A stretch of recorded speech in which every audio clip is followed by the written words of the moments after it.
Shalom. Everybody, great to have you with us, and thank you so much for joining us this evening at such short notice. Hi, Yair, how are you? Good, thank you. How are you?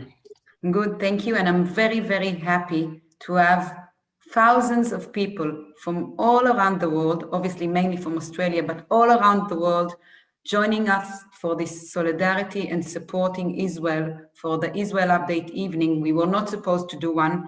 Yesterday on the weekly Israel Update, we said that if something happens or there's more escalation in Israel, we obviously go on live, and we decided in the middle of the night, last night, that the situation in Israel is unfolding, and we have to give you an update, and we have many speakers, as you will see as we go. And I have to tell you, I'm very, very emotional about it. There are thousands of people showing the global family, KH family, from all around the world, joining with this solidarity and supporting Israel. So thank you for joining. It is really wonderful, and we've got people from across the globe, as you said, and it really again emphasizes the global family that is Keren HaYesod. When these things happen, unfortunately, we come together, and this is shown it again, and we really appreciate it. We will have a number of speakers tonight, but just to let people know who haven't worked with us previously or been on one of our webinars, firstly, we have them every Tuesday at 1:30, not next week because it's Shavuot, and the first Monday of every month in the evening at 8 p.m. for those who can't make it during the day. If you'd like to ask a question of us or any of the panelists at any time, please use the Q&A tab at the bottom. If you'd like to chat between yourselves and have a conversation, please use the chat. We won't be watching the chat for questions, so if you really want the question answered, please make sure you put it in Q&A. We will try and get to it as best we can. If you have any technical issues or any problems, please raise your hand, and one of the team who's helping us in the back end, either Carly or Jenna, will help you as well as we go along. So the first thing we wanted to do tonight was really give you a little bit of context and a little bit of understanding of what's going on in the ground, because it's sometimes a little bit difficult for people to understand and really put things in context. So we're going to hear from a number of speakers tonight. Obviously, Sam Grunberg, our world chairman, the ambassador to Australia from Israel, Jonathan Peled. We've got Ben Wallhouse, the IDF spokesperson, and a number of the senior staff from Keren HaYesod and the ZFA. And also we need to acknowledge that we're partnering tonight with the ZFA, the Zionist Federation of Australia, and we thank them for their participation and support so quickly this morning. And we need to put a bit of context, and a lot of people have tried to understand what's going on and how things are happening, and our speakers will speak about it. But one of the things we thought was very important tonight was to actually show you a little bit in terms of the geography and the topography and some maps that are actually going to help us to understand a little bit about what's going on. So the first thing we wanted to show you was to just get you to understand a little bit about distance and time, because that's critical at the moment for those Israelis that are under the constant threat of the rockets in Israel. So again, our PowerPoints and our pictures are not particularly fancy and flash tonight. We've done them quite quickly. Also, if you see us on our mobile phones, don't think we're being rude. We've got a lot going on. Speakers we're trying to get working and helping and working with us. So if we are, distracted, please don't take it personally. We're running a live TV show effectively with no editors and producers. It's Jasmine and I and a couple of others. So, please bear with us. So wanted to show with this map, and you can see here, it shows the different types of rockets that Hamas has got and the range of those rockets. Now, you can see at the bottom, purple is Gaza, the West Bank, and of course, you can see the different Israeli cities and the different types of missiles that Hamas has got. And what's interesting in this map, and it's one of the few that I've seen, it actually gives you the exact time that the residents of Israel have got to react to those various and different missiles. And you can see that even those living very far away from Gaza, the people in Jerusalem, for example, in the middle of the map, if they have a rocket that's shot from Gaza, they have under 50 seconds to get to protection and to get to somewhere to be safe. And so we wanted to show this to you to get you to understand, when you hear from our speakers and they talk about the Tzeva Adom, the code red that they've been having for the last 48 hours, all the way through the country, really what that means and how incredible it is, and the range that Hamas has now got in terms of these rockets they're firing at the moment. Because it really is quite remarkable and quite scary how far they are able to shoot and how quickly it takes to get from Gaza into the very heart of Israel in the center of the country. Not only that, what we've been seeing in the last 48 hours, that they're using different rockets for their the war that they're using, the operation they're using against Israel. If we saw missiles in the middle of the night towards Tel Aviv, Sharon area, also we had 2 days ago towards Jerusalem. 2 hours ago, there were two very short-term missiles, rockets, into the Gaza Strip, and then they're using different missiles to get their goals and to get what they want. And again, they have enough missiles and rockets to keep this going on for a couple of days at least. And this is why we felt we wanted to open up with a map showing the big range of the Israeli population that has been affected and that their life are affected due to the current escalation in Israel. One more map before we move on and start with proceedings a bit more formally, and this is something that was put out by the IDF. If you follow their Twitter, this was the locations of a number of rockets that hit Israel in a 30-minute period overnight last night. It is quite frightening to see. Each one of those dots represents a different rocket that was fired at Israel in the space of 30 minutes last night. And you can see the sheer scope and scale of what Israel is having to deal with at the moment, and the ferociousness with which Hamas and Islamic Jihad and others in the Gaza Strip are trying to inflict on Israel during this conflict. So again, very, very daunting, puts things in perspective quite clearly. And so we wanted to give some perspective to people as we start the evening and give some context. It's now our pleasure. We thought it would be very important and fitting for the evening to start with two important prayers, which many of us recite every week for those of us who go to shul on a Shabbat. We're very grateful to have the rabbi of the Blake Street Shul in Israel, Rabbi Sender, who's agreed to join us this evening. So Rabbi, welcome. Thank you for joining us all the way from Melbourne. The rabbi will be doing both of the tefillot for us, and we will have them on the screen if you'd like to join him, and hopefully it'll set the tone for this evening and what we are going to be hearing. So Rabbi, over to you. Thank you very much.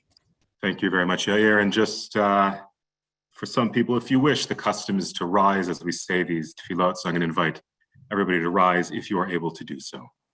First, we'll say the prayer for the Shalom HaMedina, the prayer for peace in the state of Israel.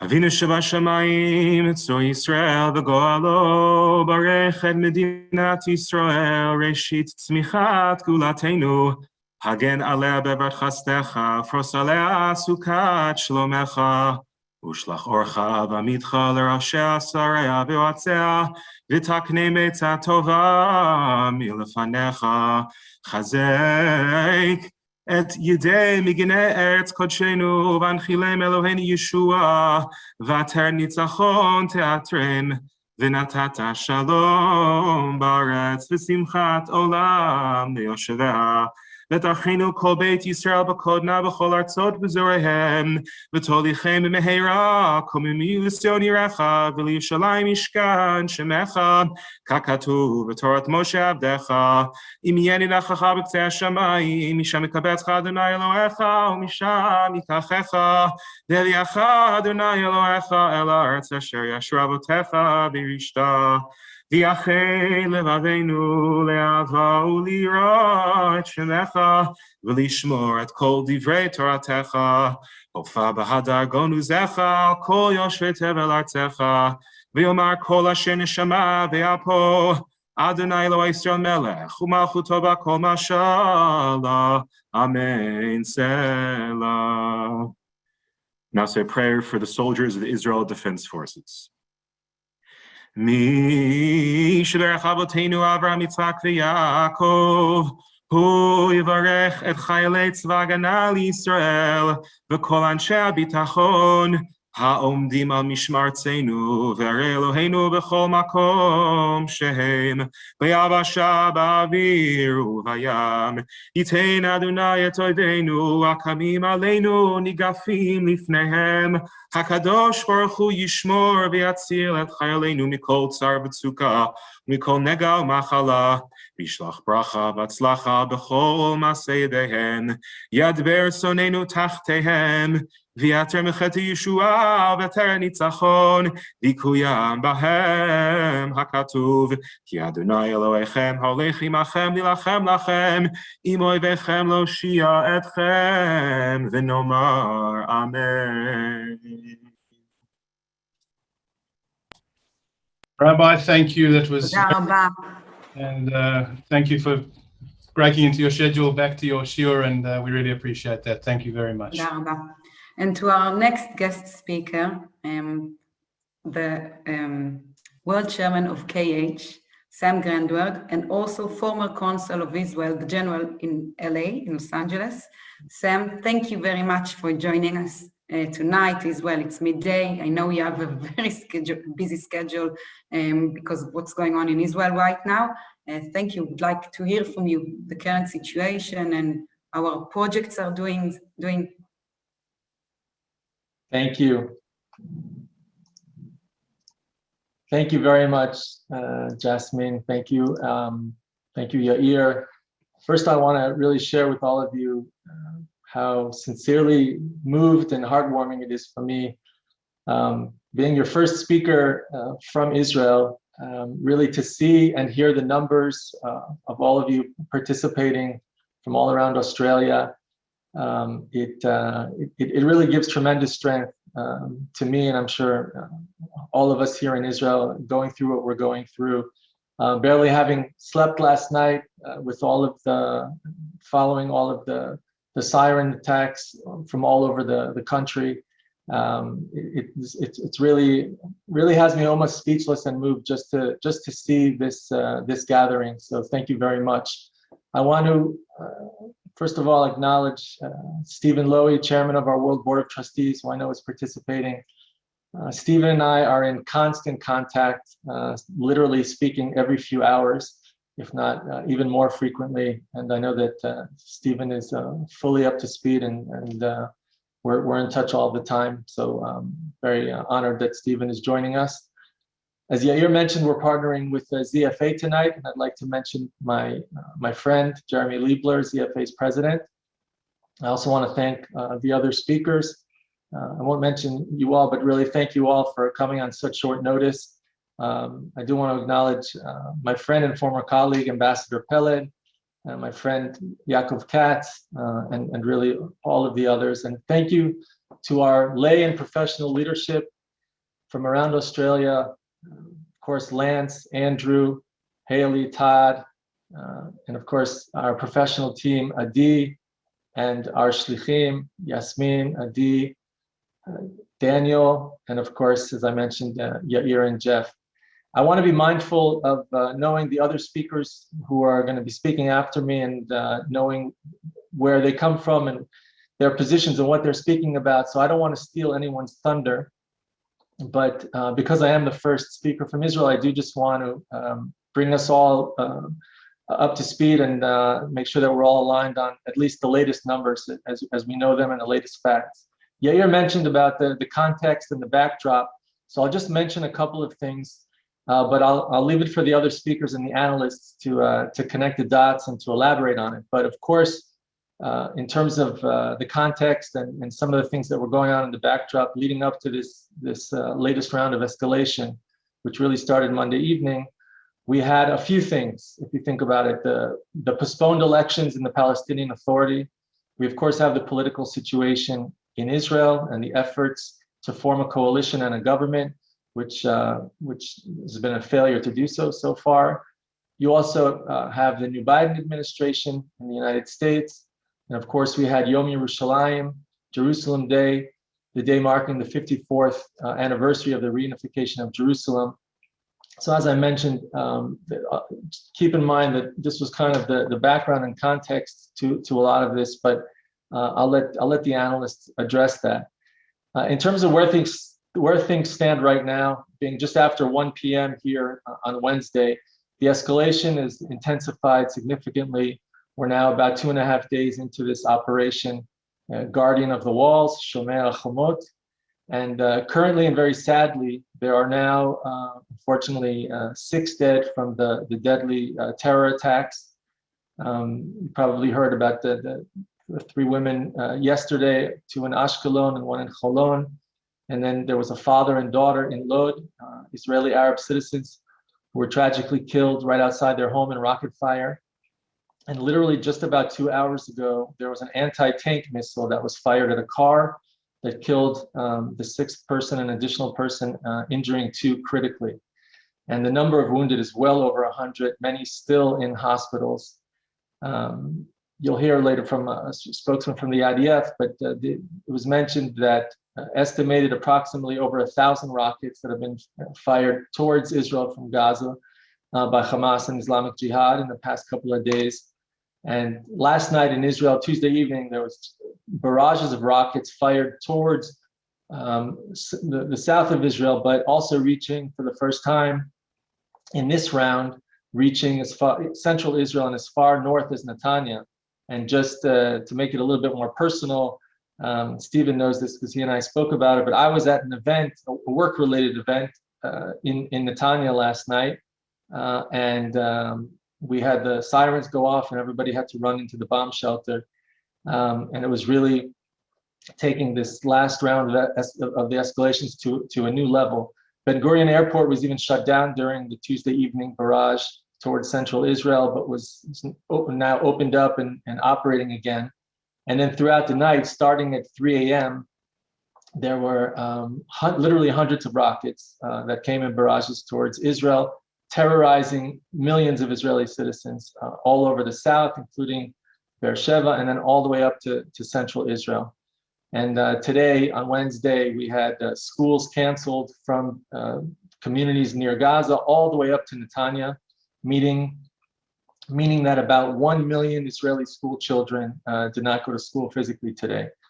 And then, as you've heard, there's also been severe violence and disturbances inside Israel in places like Lod, Akko, Jerusalem, and other mixed Jewish Arab Israeli towns, with a number of attacks on and lynch attempts against Jewish residents and setting Jewish-owned cars on fire.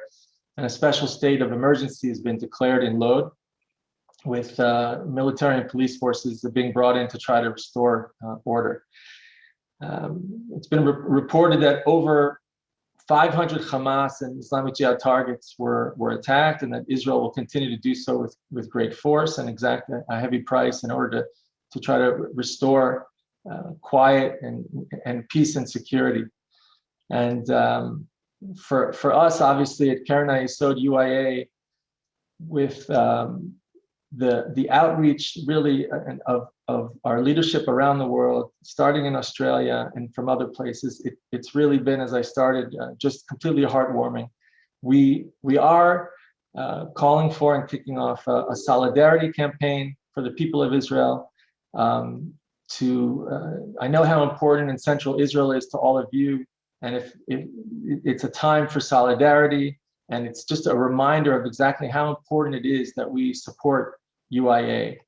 And just to clarify and remind us, this is what we do all day and every day when we support UIA as part of our business as usual, whether it's supporting a special fund for victims of terror, or programs to help children to deal with trauma and PTSD, or more of a need for helping at-risk youth. And these are just some of the things that regular ongoing support helps make possible.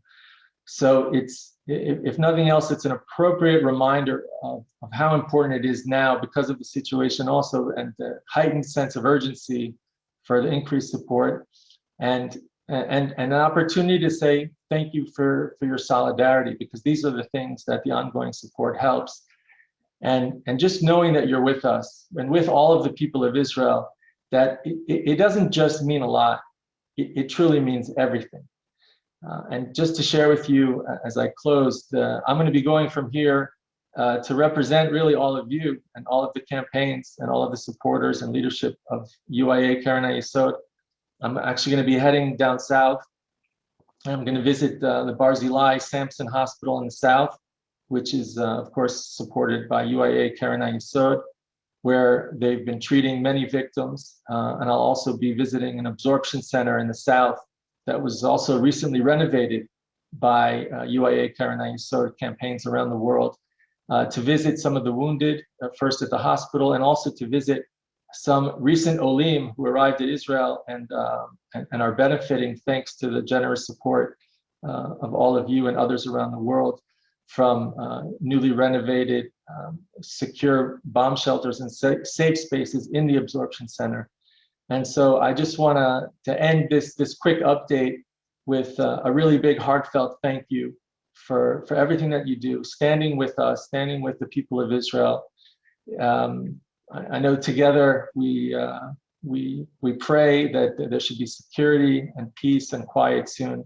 And I hope that the next time I have the opportunity to address you and give you an update from Israel, it'll be optimistic and positive. Thank you.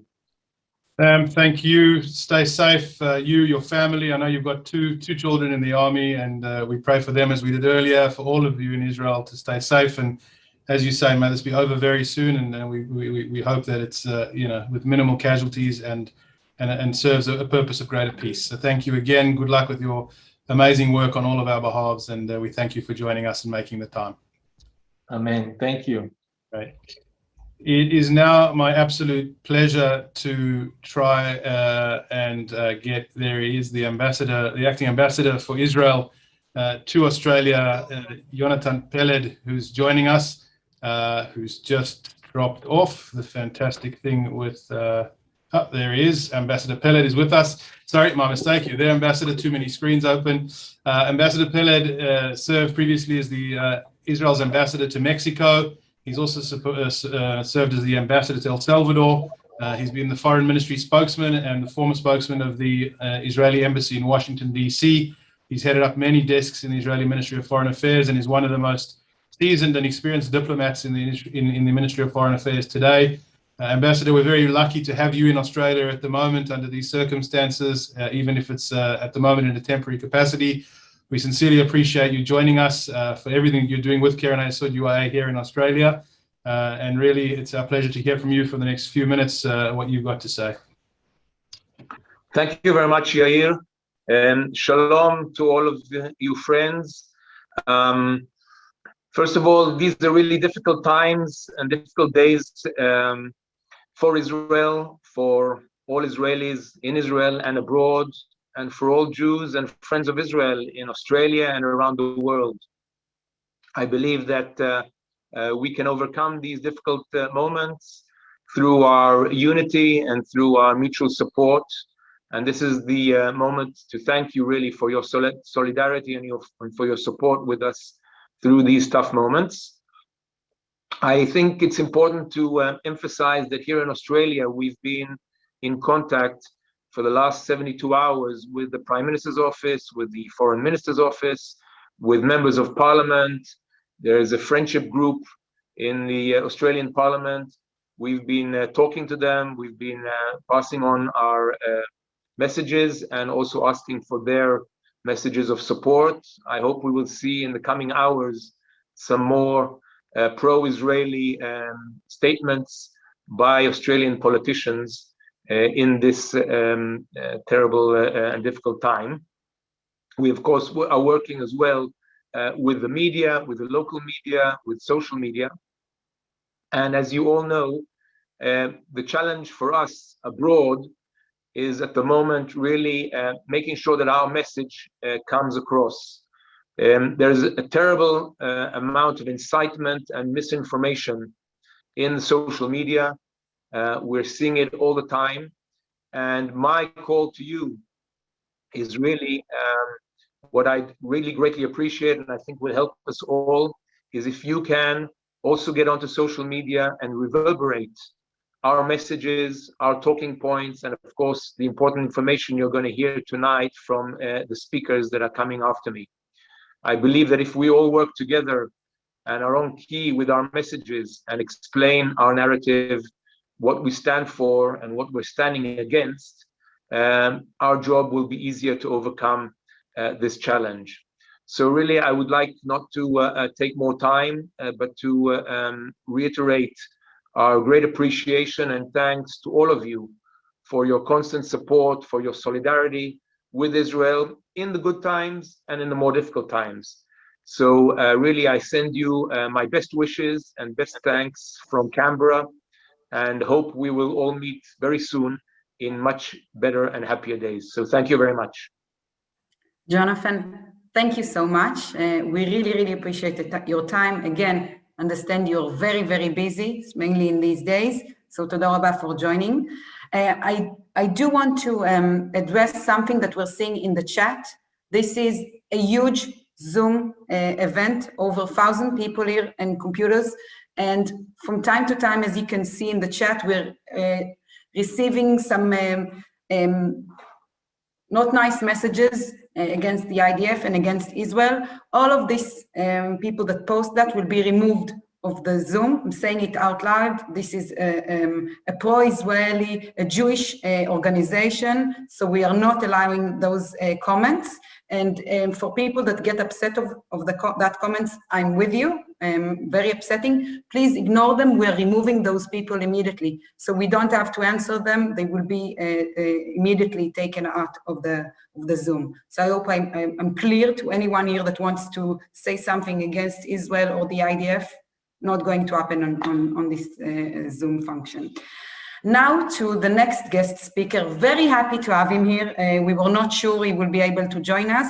Ben, we have another guest speaker before you. It was last minute approval, so we'll be receiving getting you soon. Very happy to have Yaakov Katz, the editor-in-chief of the Jerusalem Post. Very happy to have Yaakov with us. I hope he's already on the Zoom. Yair, is he with us? His camera's on, his sound's on, so yeah. So Yaakov, you're welcome to join with pleasure, and we'll give him a couple more seconds to join us.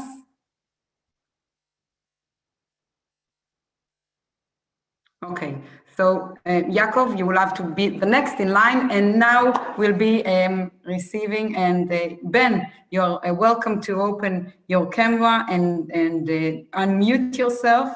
And I'm very happy to introduce, and I'm going to read because you have a huge title, Major Ben Wallahouse, Head of Middle East and Foreign Relations, International Law Department, Military Advocate General's Corps, the Israeli Defense Force. And Ben, very happy to have you here with us. I see Yaakov is on. Yaakov, we will wait with you a couple of minutes because we already introduced Ben, and we want Ben to be in this. Yair, I think we need to change the highlights to highlight Ben. Ben, you're welcome to join. Thank you, Ben. And just to say, Ben, I met your parents a couple of weeks ago here in Australia, and when I saw you were joining the call today, I was very, very happy. You're welcome to introduce yourself and a bit share about what the IDF is doing right now and whatever you can share with us. Okay, good evening, everyone, and thanks for having me. And obviously, thank you for putting together this event. It's quite heartwarming to see the support that we're getting from around the world. As Jasmine said, my name is Ben. I'm from the International Law Department in the IDF. Usually my job is I'm in charge of international agreements and global engagement, but in times like these, the main job of the International Law Department is to provide what we call operational law advice. So that means we advise the army as to what kind of targets are lawful, what kind of methods and means they can use, what kind of weapons they can use, how they can use them, who they can target, when, and so on. I'm speaking to you from Tel Aviv. If we get interrupted by my children, please excuse me. I was in the base all night. I had to come home this morning and switch my wife, who's now also gone to the base. She's also in the IDF. So as long as there's no school, one of us has to be at home to be with the kids. As has already been said, we're now about 2 days into an operation which the army has called Operation Guardian of the Walls against two main terrorist organizations in Gaza, Hamas and the Palestinian Islamic Jihad. Both of these organizations are connected to Iran, and since Monday, they've fired over 1,000 rockets towards Israel. In addition to those rockets, we've also had a number of other attacks, including anti-tank missile fired from Gaza. We had a couple of attempts today to launch unmanned drones into Israel's airspace. and as well as a couple of attempts to conduct attacks through tunnels into Israel. There's a bit of a difference between the last big round of fighting we had with Hamas and Palestinian Islamic Jihad in 2014. You can see that, I guess, each side is trying to learn the lessons from that conflict. One of the changes that we've had is that the firing has been much more intensified. Over 1,000 rockets in 2 days is very, very quick and a lot of firing. And one of the efforts that they're trying to do is to try and overwhelm the Iron Dome protective defense system, which we have.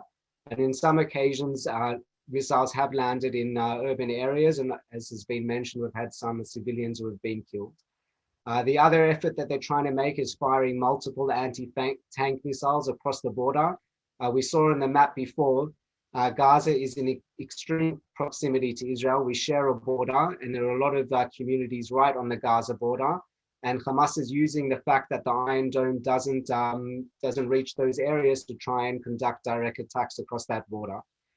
They've also started firing very quickly and very intensively on main urban population centers. In the 2014 conflict, the firing on Tel Aviv and Jerusalem and so on came quite late in the conflict. Whereas this time they've already been firing intensive rounds on these urban centers. So it's quite different from previous rounds of fighting that we've had. And obviously our reaction is different. In the last few days, the IDF has targeted hundreds of military targets by Hamas and Palestinian Islamic Jihad, as well as operatives. We've killed a number of senior military operatives in the Gaza Strip. Now, this is obviously a very, very complicated effort. Because Hamas and Palestinian Islamic Jihad don't operate openly. They don't have clear military targets. They don't distinguish themselves from the civilian population. So it's a very difficult effort for the IDF to identify military targets and attack them without harming civilians. There are a number of things that we do to try to achieve this. Obviously, the main effort is our intelligence, to understand where are their military targets, where are their military operatives hiding, and to try to target them in the most precise way that we can. One of the other ways is to choose the munitions. You might see in some of the strikes, they're quite surgical. The IDF obviously has the capability to target select floors and even rooms where we can. And the third major effort is to provide what we call precautions. And one of those is to provide advance warning. Where we can and where it's feasible, we try and provide advance warning to civilians so that they can leave the area and protect themselves. Obviously, this isn't always possible because obviously we're not located in Gaza, so we have to find ways to connect with these civilians. Sometimes the target is a person, so you can't give an advance warning because that would ruin the element of surprise. And sometimes you just don't have the right intelligence. But they're certainly trying to make all effort that we can. One of the big things that we've seen in the last couple of days is that we've attacked a number of multi-story buildings. Hamas, as part of its efforts to blend into the civilian population and to use them as human shields, doesn't just use houses and one-story buildings, but puts many military targets in multiple stories of buildings throughout Gaza.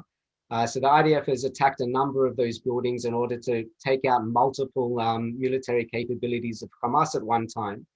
And there we make a very long and protracted effort to try and evacuate civilians and avoid any civilian harm. There's some videos running around on social media of Gazans receiving phone calls from Israel's security authorities saying that we're giving you a warning of a few hours before we attack this building. Please help us to evacuate it. Please make sure that no one's around. And in that way, we can avoid civilian casualties.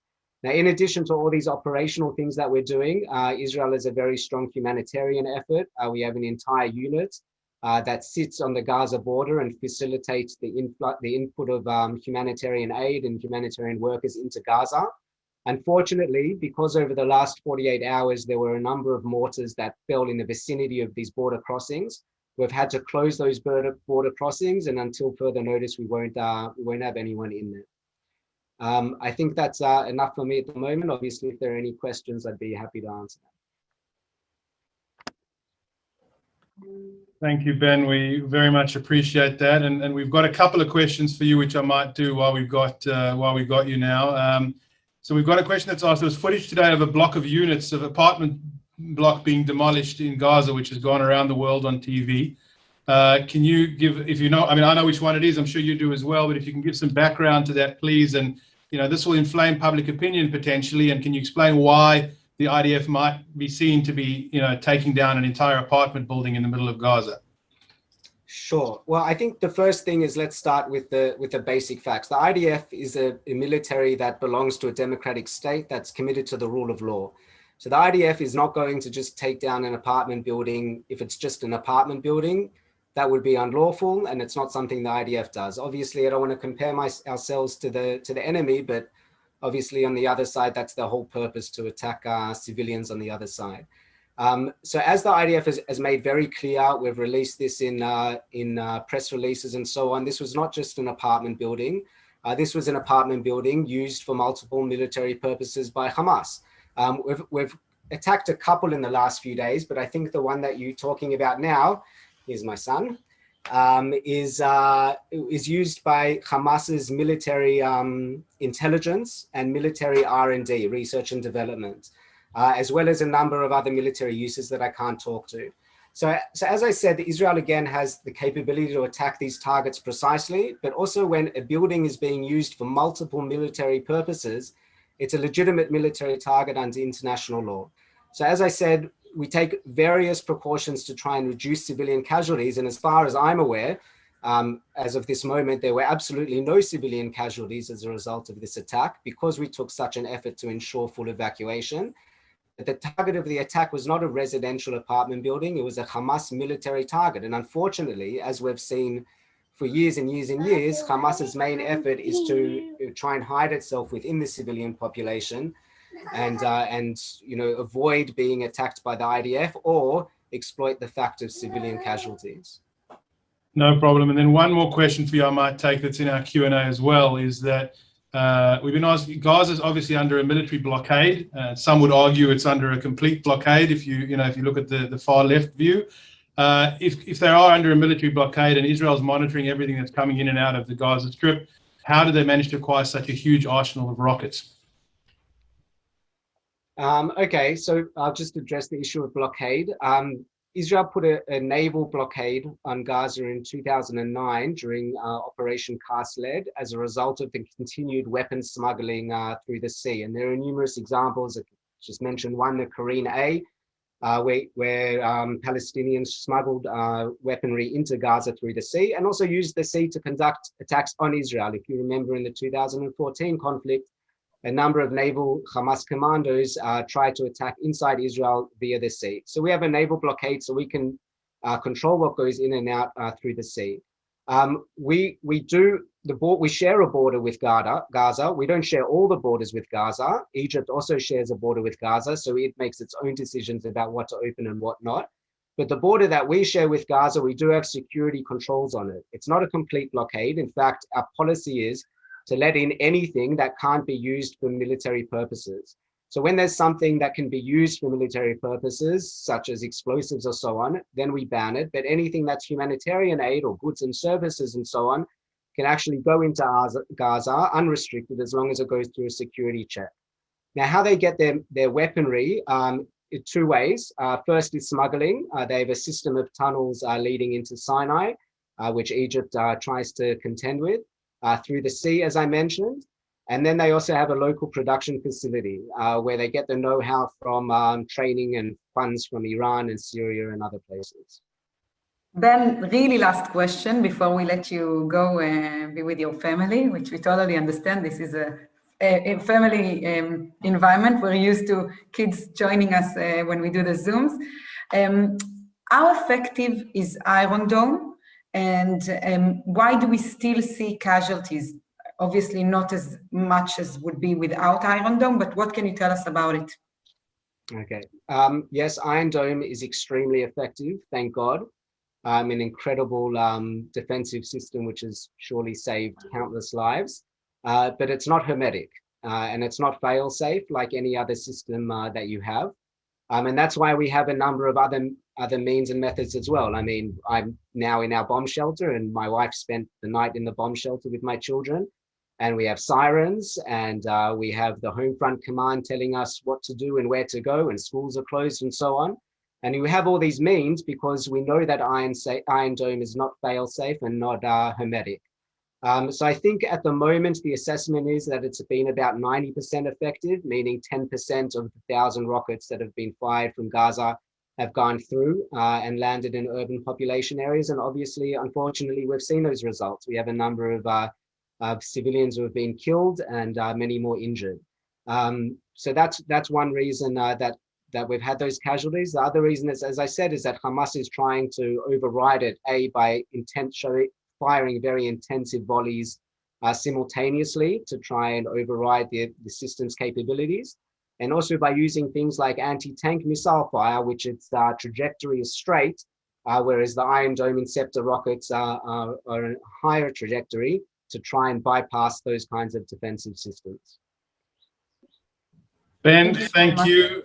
To quote one of our listeners and one of our board members here in Sydney, Gary Pelson, who says, "Thank you for looking after our homeland whilst being an amazing father, all at the same time." And of course, we in Australia here are very proud of you, and thank you for everything you're doing. We look forward to your next visit, and we look forward to your next visit again. You were here with us a couple of years ago now, where we heard from you. And again, please stay safe, and we really wish you and your family and everybody else in Sahel and the greater population only the best over the next period and few weeks. Thank you very much, all. Bye-bye. Now, my pleasure to thank and welcome Yaakov Katz, who's been waiting very patiently. Yaakov is a good friend of ours here at Keren Ayesod UIA. He's done a number of webinars for us over the last year. He's spoken for us in person before that, both in his life as a journalist and working for Israeli members of Knesset and ministers. You will all be familiar with Yaakov Katz's work, hopefully, in terms of his writing, not only in the Jerusalem Post, but a couple of books looking at Israel's military strategy, military tactics, and military power. Yaakov, wonderful to have you with us. Thank you in this crazy period for making the time to join us. As you can see yourself, we've got a few thousand people online here from across Australia, which is quite incredible. And really, I want to hear from you, your take on the situation now. Maybe if you can deal with something we haven't spoken much about now. It's kind of the local context in terms of the political situation in Israel itself, with the elections and coalition building, and some of the issues as well around, the Jerusalem riots, the rioting in Lodz, some of those issues. But happy to hear from anything that you would like to give us tonight. So, Yaakov, thank you again and welcome. Yeah, my pleasure, and always great to be with you, Yair, and the rest of UIA. In the bigger picture, I think that ultimately this will end, right? It'll end, it could end tomorrow, it could end in 2 days, it could take another week or 2 weeks, but eventually this cycle, this round of violence will end, and it will end with, sadly, more barrages of rockets landing on Israel. I hope and pray that not more people killed, but definitely more wounded. We already have reports of another person who was killed today by an anti-tank missile. And it'll also impact the Gaza Strip, where the bombings continue, and Israel is putting a big emphasis now. You mentioned those multi-story buildings. That's definitely part of it, but a bigger emphasis is on trying to hunt down some of the terror chiefs themselves. And they've had some success, not as much as they would like to see. But Israel does believe on a strategic level that taking out and using targeted killings could be an effective way to weaken the enemy and also deter the enemy, because we know that these cycles return every so often, every couple of years. What Israel's best case situation or best scenario is to postpone to the time it'll take till the next conflict. So hurt them as much as possible and deter them as much as possible, so that the next conflict will be as far away as possible. Right, and that's pretty much, if you look throughout the history of Israel's relationship with Gaza since 2005, when Israel withdrew from Gaza, we had the big operation of 2008, 2009, which was cast-led. In 2012, we had the operation known as Pillar of Defense. In 2014, we had Operation Protective Edge. And we've had a couple of rounds here or there in between, 2 days, 3 days, nothing the sorts of what we're experiencing now, with barrages of over 100 rockets toward Tel Aviv, with a barrage of 7 rockets toward Jerusalem on Jerusalem Day.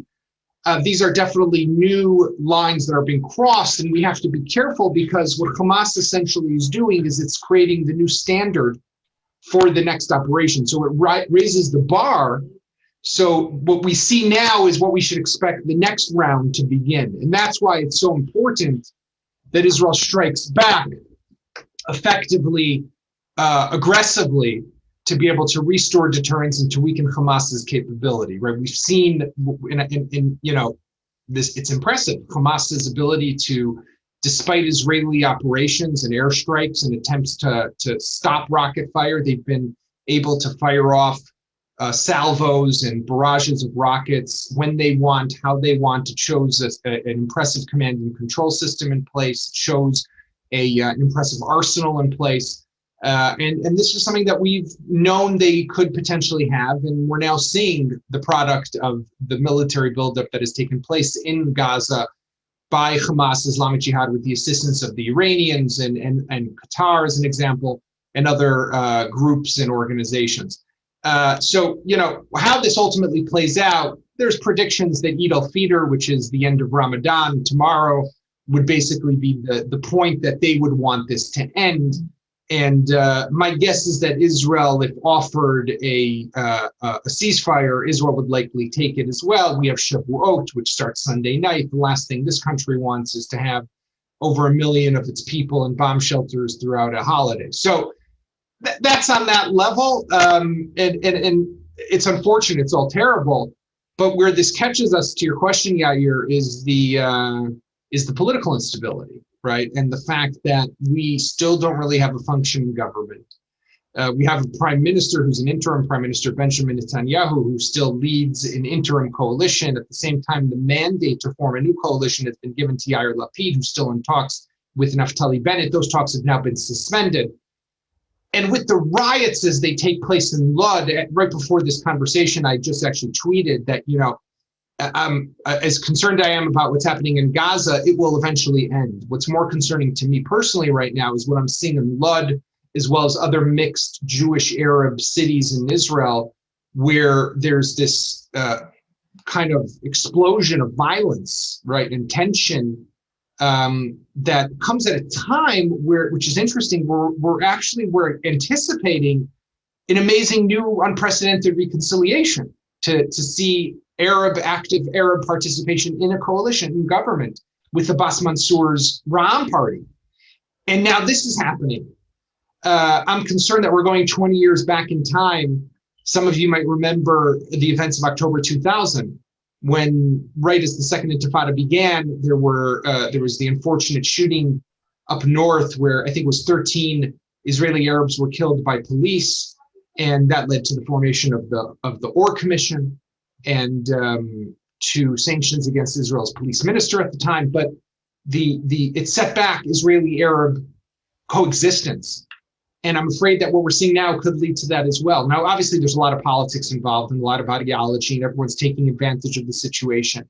But there's a bigger picture here, which is the sustainability of the state of Israel and the fragile fabric of our society, which we definitely have to be concerned about. So Gaza, yes, is a major problem, right? But this, if I have to think of what's a strategic challenge that we're facing, it's what we're seeing playing out in the streets of Lod and Akko, on Road 65, which travels through the north in places like Al-Fahim, another large Israeli Arab town, some beginning of tension in Jaffa near Tel Aviv.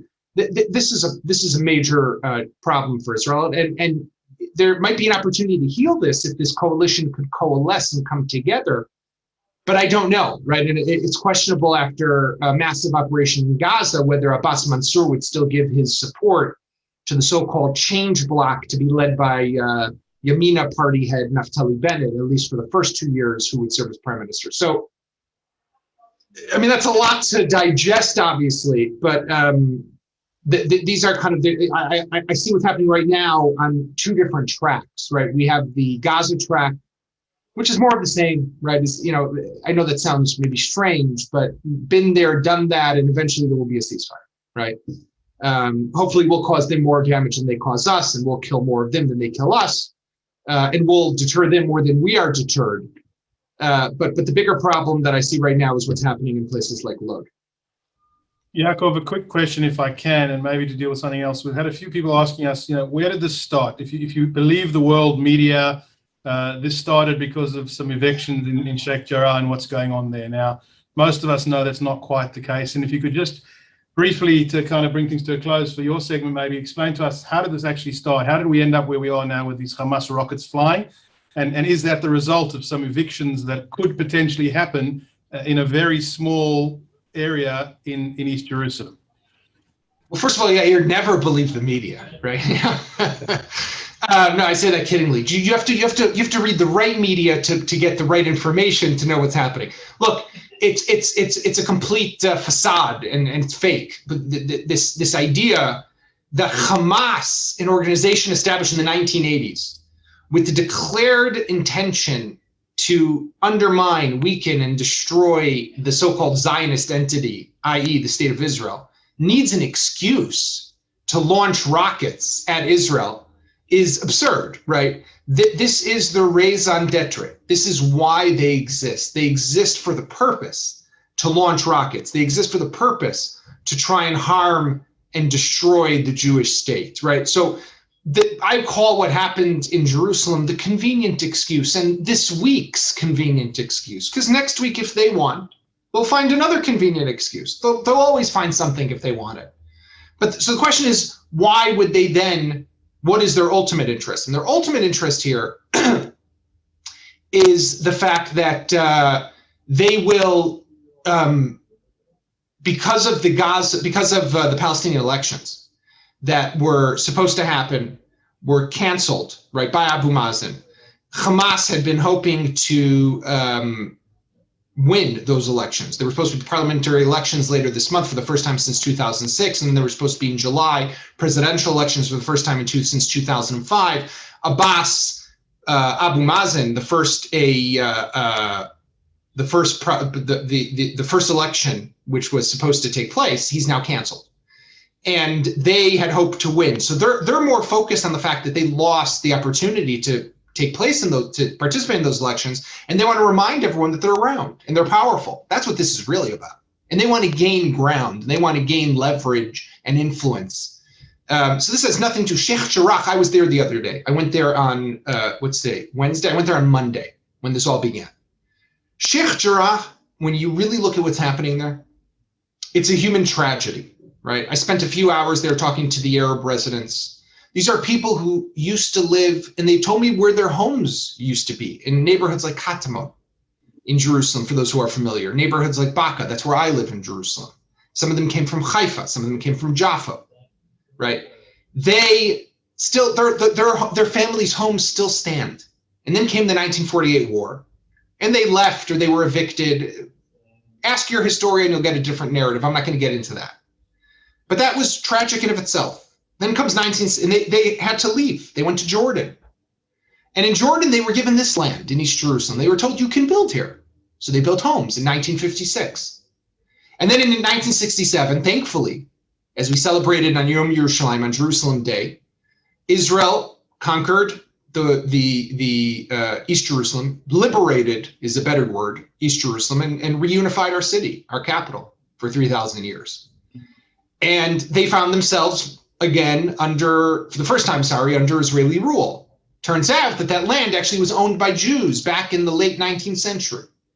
So when you rip aside the ideology and the politics of Sheikh Jarrah, what you have really, in my view, is a tragedy. People who had to leave a home, and again, I'm not going to get into the politics of why they left their home in 1948, but now may have to leave again their home in 2021. To me, that saddens me. Now, there's a legal question, obviously, and there's an ideological question, obviously, and we could all find ourselves on the same side or different sides of that question. But what's happening to Sheikh Jarrah, that's got nothing to do with what's going on in Gaza. That's the convenient excuse of this week. I said on Al Jazeera this week, I was interviewed, they said to me, but Israel's responding in disproportionate force, and Israel there's hundreds of Palestinians who were hurt on the Temple Mount. And I said, what about the possibility, right, that rocks weren't thrown on the Temple Mount? What about the possibility that a Jewish driver driving his car just south of the old city near Lions Gate wasn't nearly lynched by an Arab mob, would we be talking about a disproportionate response? No, because there wouldn't need to be a response, because if there's no violence, you wouldn't see violence, right? And it's Yair, as cliche as it might sound, right? The age-old line by Golda Meir of, if they put down their weapons, there will be peace. And if we put down our weapons, we will no longer exist. Sadly, right? I say this with pain. 73 years after we've been established and we have a statehood, that line is still so true. Yaakov, a profound way to end. Again, we really appreciate you joining us, appreciate the coverage that the Jerusalem Post is giving, real determined updates to be as real to live as possible, as well as good, deep analysis and explanations. So thank you to you, your whole team, to you and your family. Stay safe, stay well, and be well. Thank you. With you. Thank you again. Yaakov. Before we move on to to our next panel, actually a couple of speakers, and our speakers, you can open your cameras and still stay mute. I wanted to share with you, I've been receiving in the last hour a request from some of the viewers on the Zoom, if we're doing an appeal, an emergency appeal or a solidarity appeal to this current situation and escalation in Israel.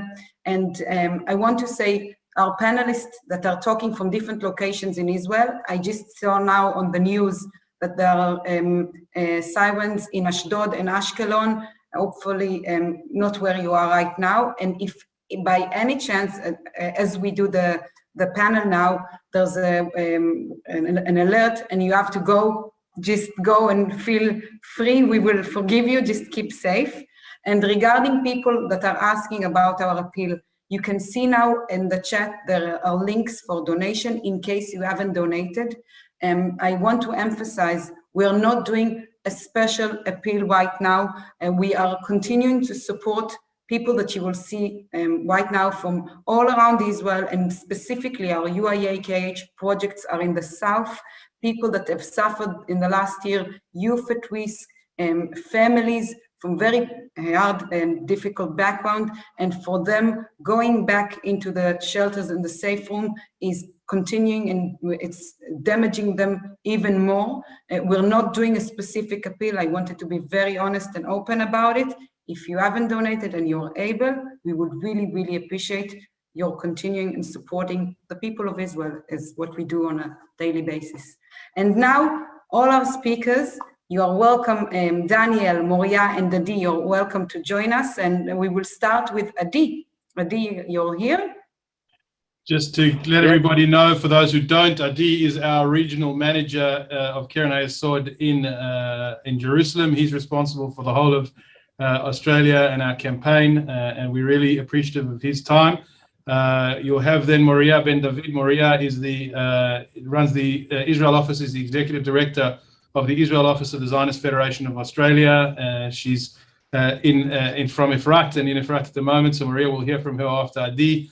And Daniel, who hopefully many of you will be familiar with as well, is our incoming shaliach as soon as he's able to get into Australia, coming into our campaign in Victoria, executive director and shaliach. Daniel's in Tel Aviv at the moment.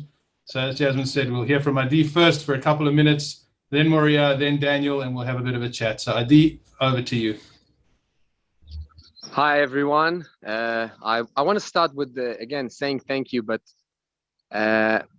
this thank you is going to be a bit emotional, because behind me, you can see the school of my eldest daughter.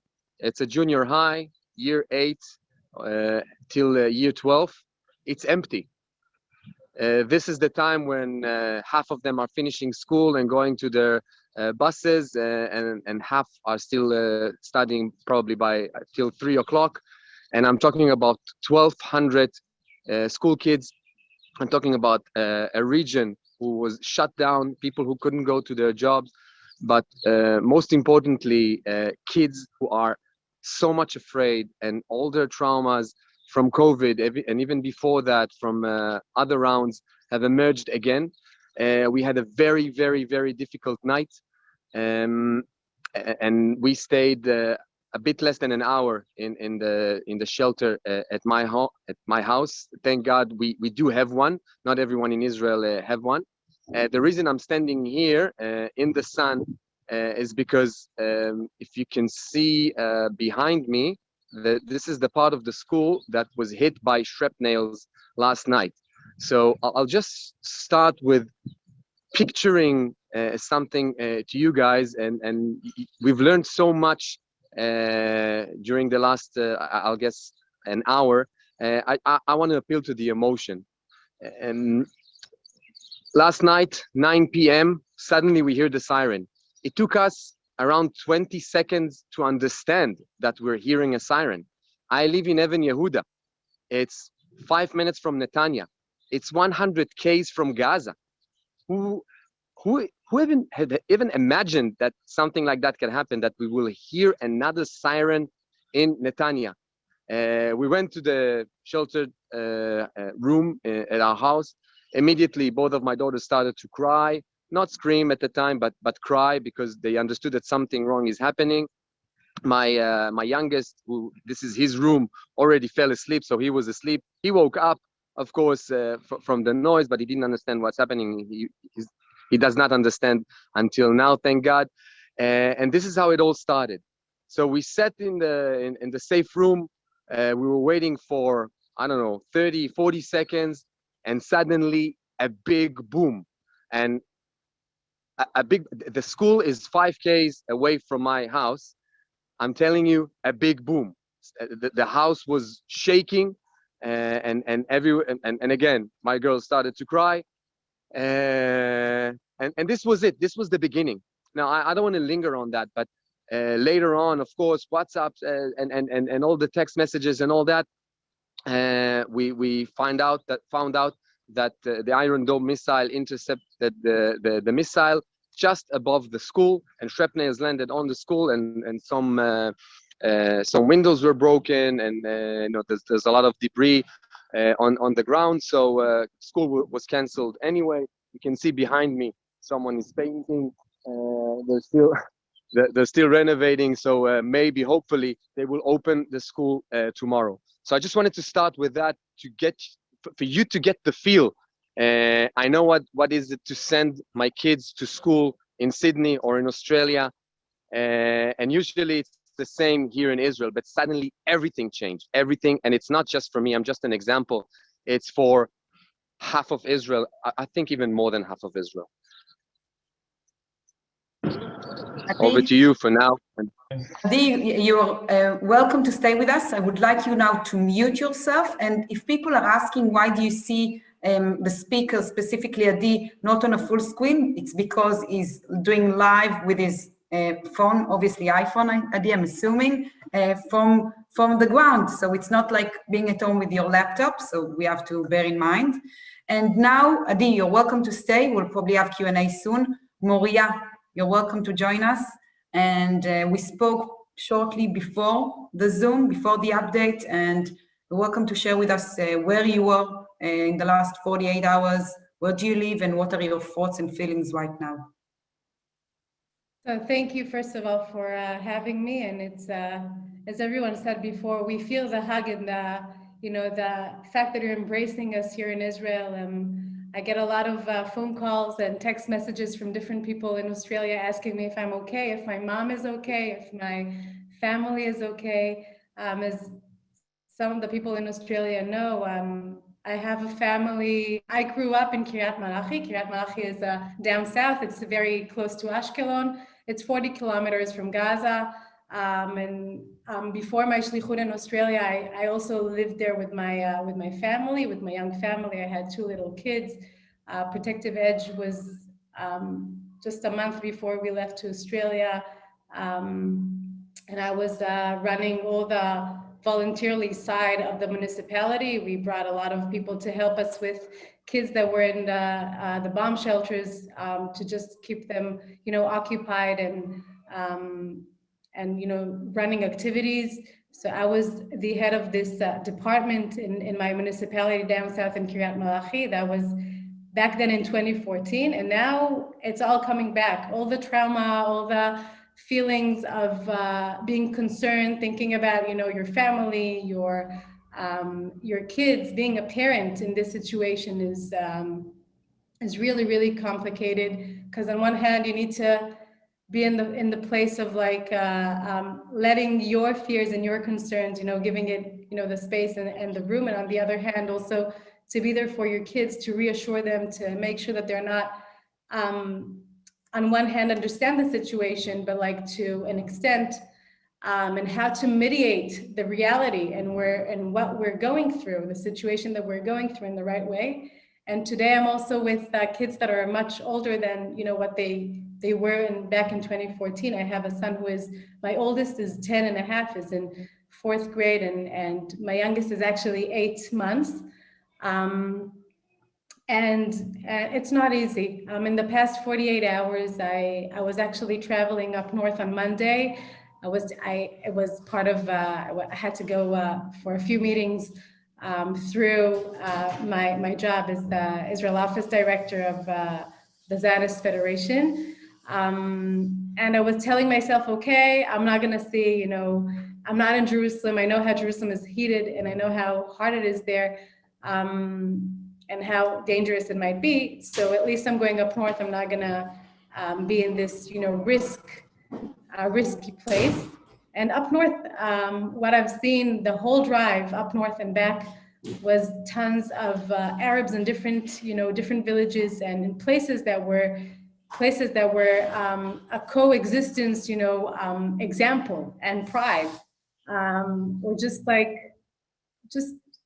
was full of violence and fire and just lots of clashes. And it just came, for us, it came from nowhere. I mean, places that you thought that, you know, we talk about how amazing it is to see them and us together, living together, was just like so fragile and just was torn in like a few hours. And I went back and I went to sleep by my mom. My mom, as I said, lived in Kiryat Malachi, and the whole night we were, you know, going down to the bomb shelter and up back to sleep.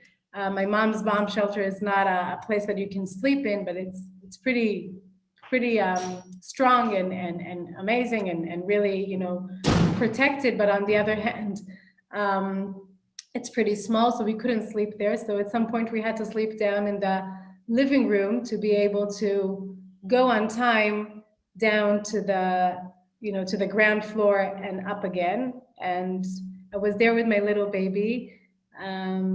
So those who are parents of little kids understand how important it is to put them to sleep, and that they will stay in their beds and until you put them to sleep again. You know, every few hours they wake up just to put them back to sleep, because they wake up because you take them down to the shelter was just a nightmare. Obviously, we couldn't sleep the whole night. And what you're going through, like, you know, your body, like how you try to hold yourself not to panic or go through a panic attack, and you shake without even, you know, wanting to, and showing your kids that it's okay, and we're gonna go through it, and it's gonna be fine. And as Yaakov said, like, you know, we all know that there is an end to every cycle, but like what happened to us in every single cycle, and what the scars that, you know, that we live with after this, this is what is, you know, that's what we're going through. And to be able to go back to normal is very, very hard. Talking about Efrat, living in Gush Etzion, it's funny, I'm not a settler, you know, it's, I've never, in the past few years I've been living here in Efrat since I came back from Australia. I wanted a soft landing for my kids in terms of their English.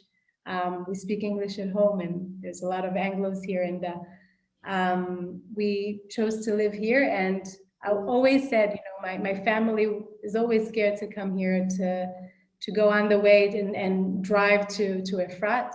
And I always used to say, look, we're going together to the supermarket. I just had a few workers coming here to help us in the garden, and, you know, and the plumbing and different things, and buying appliances from the hardware store, that is 100 meters from us, and they're all like Arabs and Palestinians, and you know, blessing them Ramadan Kareem in the Ramadan now in their holiday. And then we get to a point where I had to cancel like some workers that were supposed to come here, because I was obviously very scared to expose my kids and also myself and my family to, I don't know, you know, the amount of trust that you used to have is just like is breaking very fast. And I just told I told Jasmine in the morning that I'm stuck without formula for my son and without petrol in my car, and going out of Efrat, out of my town is a risk. And I'm asking myself, when is going to be the right time for us to go? Maybe I'll go with my husband, who is not carrying a gun, but maybe I'll go with him, and you know, I'll feel more safe to just get some petrol and buy formula for my son, and or drive in a specific route that I won't be able to, I won't get any, you know, stones and rocks that are being thrown at me. These are things that, you know, I don't know, in the past year, we didn't even feel, we kind of forgot about, but every time when it comes back again, the trauma comes back again. And it takes time to calm down and to calm down your kids. And I think that being a parent puts you in a place where you need to put these complexity lenses and on one hand be there for your kids again and make sure that they're fine, and on the other hand, and you know, they ask me, but Ima, like, why are they doing this to us? I mean, we're you know, they come to our house and we give them coffee and we just, you know, and Abba is talking to them in Arabic, and like it's all fine, like what's going on? And now go and explain to a 10 years old who, you know, is on one hand is capable enough to understand, but on the other hand, it's too complicated even for us to fathom. Not easy. But I want to say thank you. Very complicated, and we appreciate you sharing such deep and personal sentiments with us, and really conveying so beautifully how you're feeling and some of the complexity of these issues. And I think a lot of our viewers would have only thought about the rockets from Hamas. And I think, you know, we brought a lot of the human element in terms of what's going on internally in Israel. And we really appreciate that. And then thank you. We'll have a bit of a chat in a few minutes.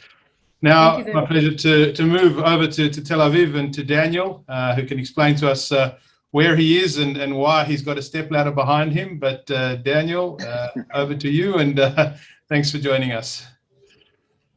Shalom, Australia. Shalom, Melbourne, of course. Hope to see everyone soon. I'm just going to actually walk out, and I'm going to turn around the camera.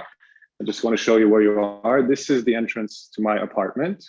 We have 4 apartments on our floor. We live on the 8th floor in Tel Aviv. This is another apartment, 2 on each side.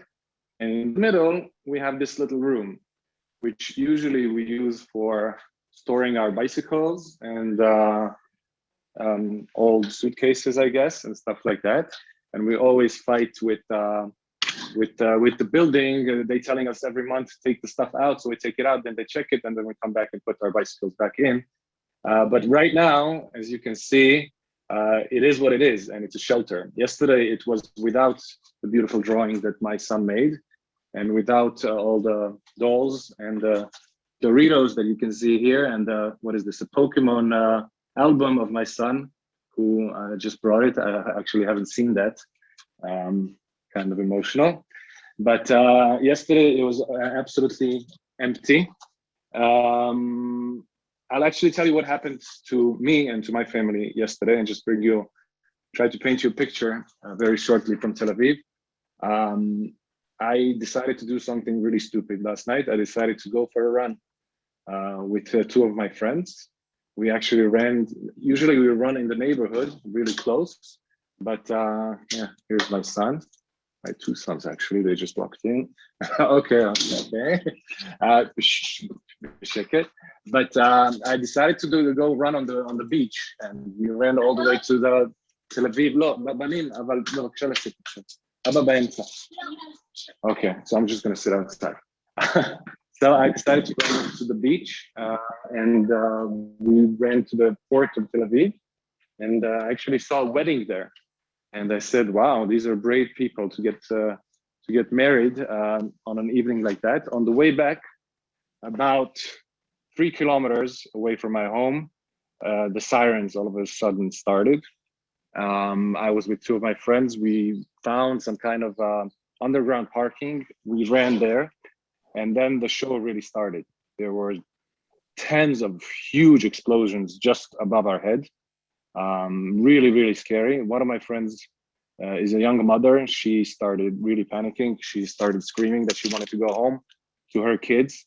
After the first 10 explosions, when it became tens of explosions, when it became a little bit more quiet, we ran outside. We caught someone driving the car. I jumped on the street, stopped the guy. I said, take this young lady home. He took her in and my friend and drove away. There was no room in the car. So I decided to do the last 3K that I needed to do to get home in a sprint. So I started sprinting home. After about 2 minutes, 3 minutes, another siren came out, and I started lying on the floor in the middle of the street. I saw people leaving their cars in the middle of the really busy roads and running into shelters, into buildings. I ran into one of the buildings, spent the second siren with strangers to open their shelter for me. Once that became quiet, I sprinted again. I guess I lost a lot of kilos last night in that run. On the way back home, another siren caught me. And when I say sirens, I mean tens of explosions above my head. And I somehow got home, ran into that shelter that I just showed you. My wife was there with the 3 kids, went to the rest of the neighbors. In that little room where my kids just went in because they turned it into their playroom, there is 13 people, 7 kids and 6 grown-ups who spent a few hours there last night. At a certain point, it became quiet. We quietly went home, fell asleep. The kids before us, we went to sleep around 1 a.m. We were really upset, obviously. 3 a.m., another siren came out, and we were in and out of the shelter until about 4:30. Again, explosions all over Tel Aviv and Ramat Gan, Givatayim, all around us. At 4:30, it became quiet. We came home. We fell asleep literally here on the floor in the living room because my kids wanted to be really close to the door so they could go to the shelter as soon as possible. So this is what happened in the last, 16 hours of my life. I can tell you, we didn't leave our houses today. We are all staying really close to the shelter. The kids are playing with the rest of the kids in the building. That's the beauty of Israel, where it's like a kibbutz. All the doors are open. The kids are going from first to 12th floor, spending half an hour in each of their friends' homes, watching movies, eating popcorn. We're trying to speak to them. We're trying to calm them down. My big one, who's 8, I have 3 kids, 8, 5, and 3 years old, all boys. The big one is really nervous. I can tell you he's shaking. He's asking me really hard questions, but why are they shooting at us? Why is this happening? Why don't they like us? Really no good answers for an 8-year-old. The 5-year-old is not asking questions, but I can see that he's feeling really uncomfortable. And the 3-year-old who is a ninja, he doesn't get scared by stuff like that. But I just wanted to paint a picture of my family. I'm not going to get into politics or the military issues. I just wanted to tell you what it looks like on the ground in Tel Aviv. And we really hope it ends soon. That's all I can say. So thank you for listening. And thank you, of course, for all of your support. On behalf of all of us in Israel, if I may, thank you very much. Toda rabba. Thank you, Daniel.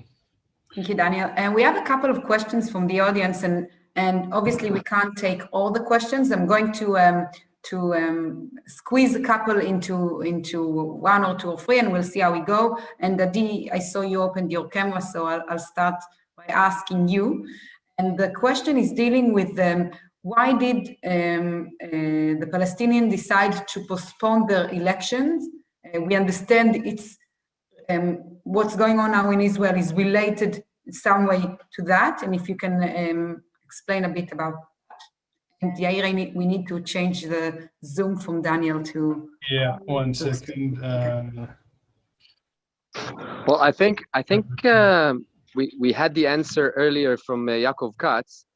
He was very clear, but I'm happy to say it again. the elections were held in order for Abu Mazen to win. This is why he decided to go on elections, because he thought he had a chance.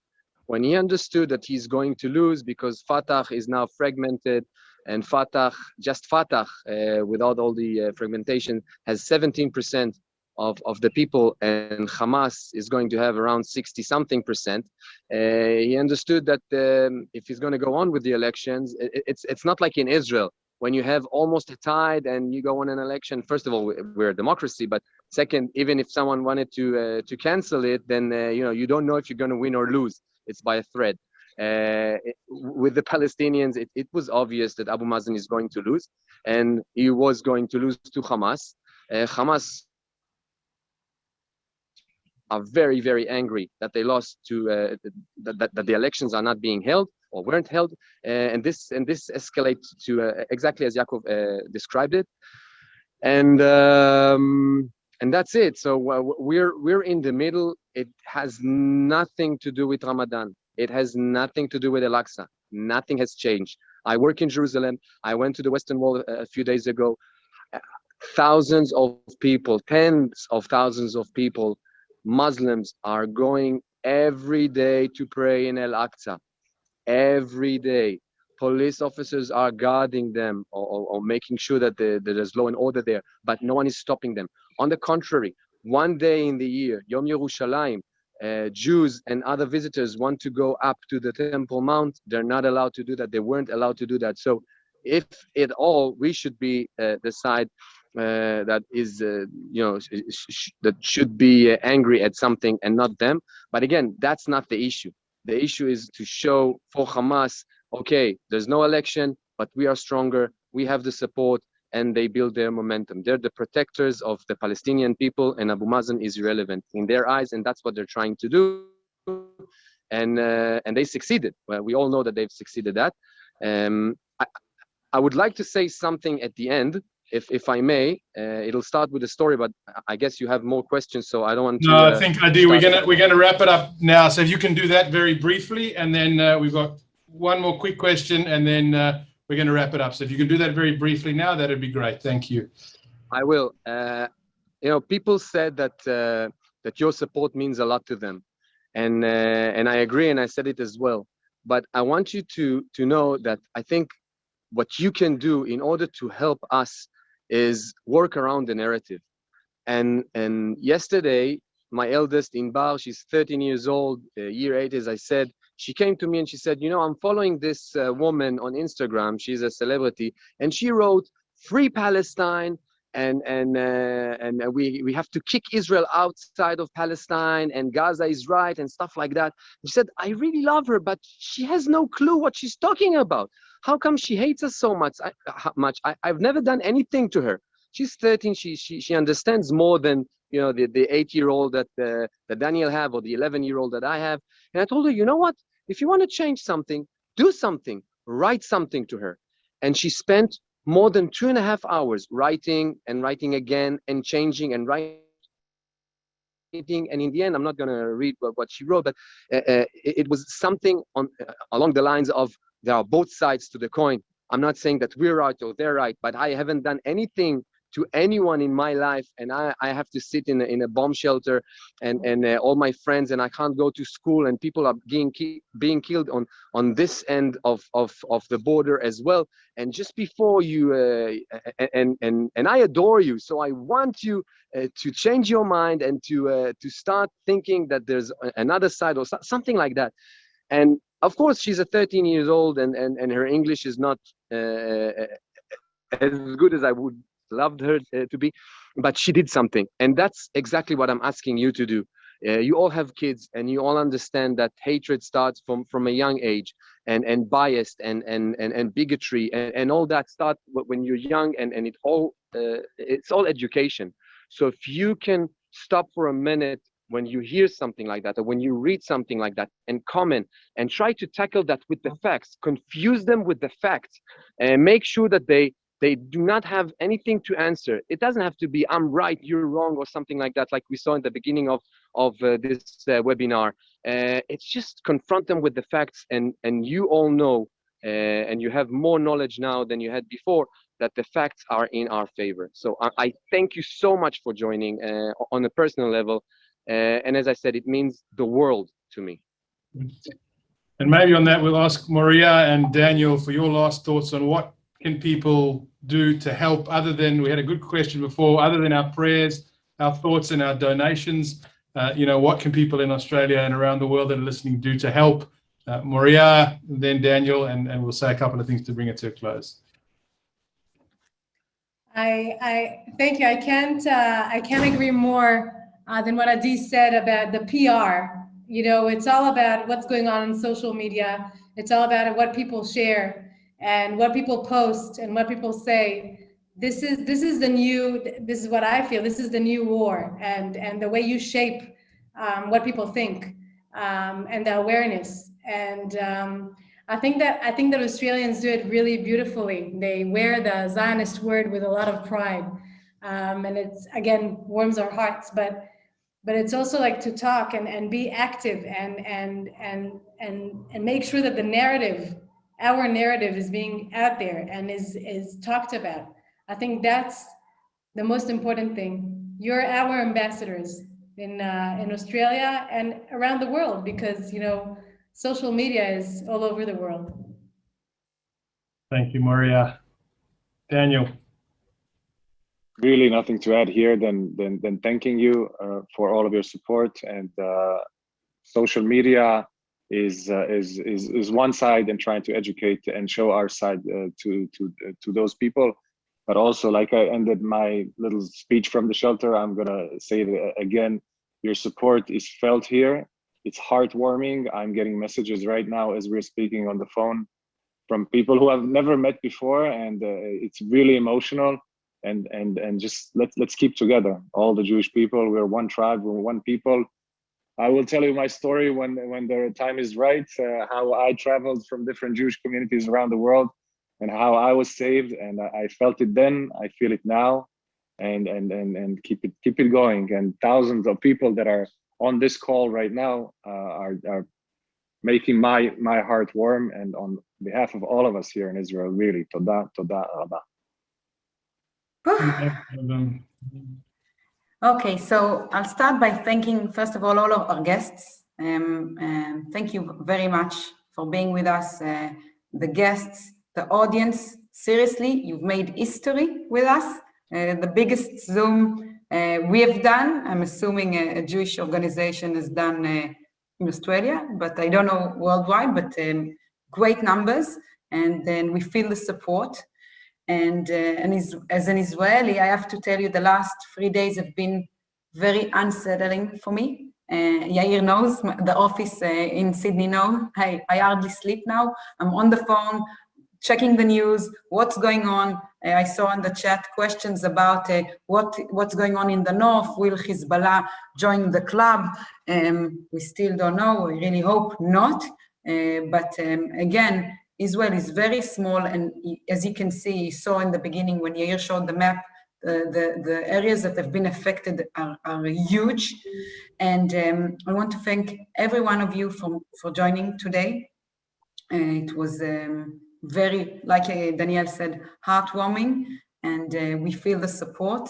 Yair, anything you would like to add? Just to let you know, remind you, every Tuesday, except next week at 1:30, every first Monday of every month, we're on. Not quite as broad and chaotic as this, but we're there to help you, to connect you to Israel in any way we can, even though you can't get there.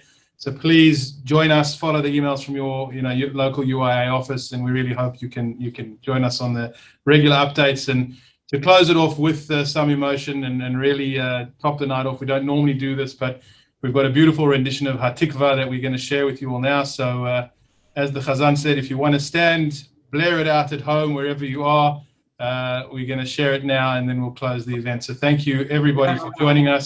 We very much appreciate it. Stay safe wherever you are. And thank you for supporting Israel, supporting the people of Israel through UIA. And really, we appreciate everything that you are doing for us and for the people of Israel. So thank you, and we'll now end with Hatikva.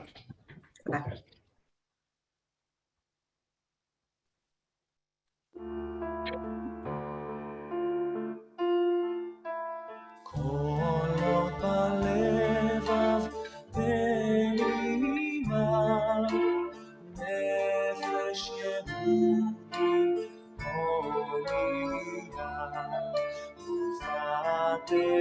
במזרח קדימה, מים לציון צופיה.